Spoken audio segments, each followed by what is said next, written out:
जब किसी मनुष्य का शरीर अंतिम सांस लेता है तब जो होता है उसे दुनिया मृत्यु कहती है, लेकिन शिव इसे देहांत कहते हैं। शरीर का अंत, आत्मा का नहीं। शिव पुराण के अनुसार उस क्षण आत्मा शरीर से, हृदय कमल से निकलकर एक सूक्ष्म प्रकाश के रूप में बाहर आती है। वह शरीर को ऐसे छोड़ती है जैसे पक्षी पिंजरे को छोड़ देता है।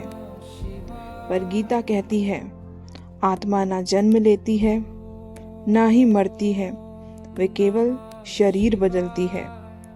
शिव तत्व में आत्मा स्वयं शिव का अंश है, शिवांश। इसलिए कोई भी आत्मा नष्ट नहीं होती।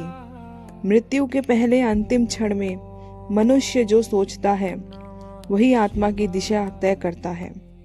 गीता कहती है, समय का भाव अगले लोक का द्वार खोल देता है। अगर मनुष्य शिव, राम, कृष्ण या सत्य को याद करता है तो आत्मा ऊपर उठती है। अगर वह मोह, डर, क्रोध या धन को पकड़कर मरता है तो आत्मा भारी होकर नीचे बंध जाती है।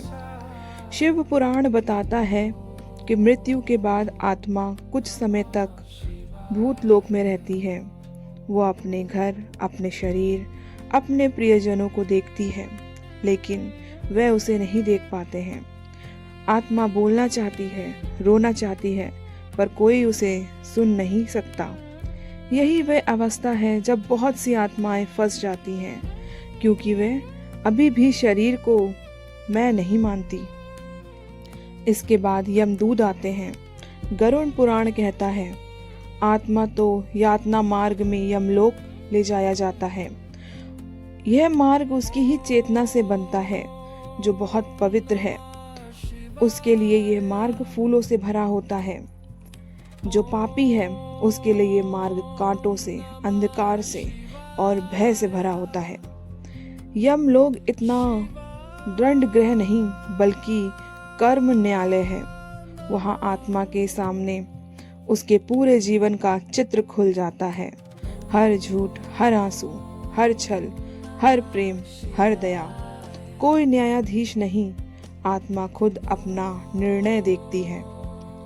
अगर आत्मा ने जीवन प्रेम और धर्म से जिया है तो वह पितृलोक, देवलोक या फिर स्वर्ग में जाती है। अगर उसने दूसरों को दुख दिया है तो उसे नरक लोकों से गुजरना पड़ता है, जहां आत्मा अपने ही कर्मों का अनुभव करती है।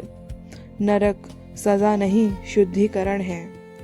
शिव कहते हैं, आत्मा को दुख देकर नहीं, समझाकर शुद्ध किया जाता है।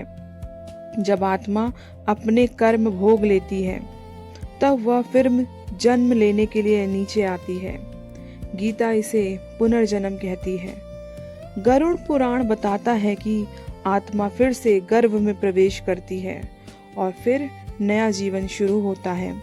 लेकिन कुछ आत्माएं होती हैं जो शिव को पहचान लेती हैं, जो गीता का ज्ञान जी लेती हैं, जो अहंकार को छोड़ देती हैं। उनके लिए शिव स्वयं आते हैं। शिव पुराण कहता है, जो शिव को जान ले वह मृत्यु के बाद यमलोक नहीं जाता, उसे शिवलोक ले जाया जाता है। वहाँ जन्म मरण समाप्त हो जाता है। वहाँ आत्मा शिव में विलीन हो जाती है, जैसे नदी समुद्र में मिल जाती है। और इसे कहते हैं मोक्ष। मोक्ष का अर्थ मरना नहीं है, मोक्ष का अर्थ है शरीर में भ्रम से जाग जाना।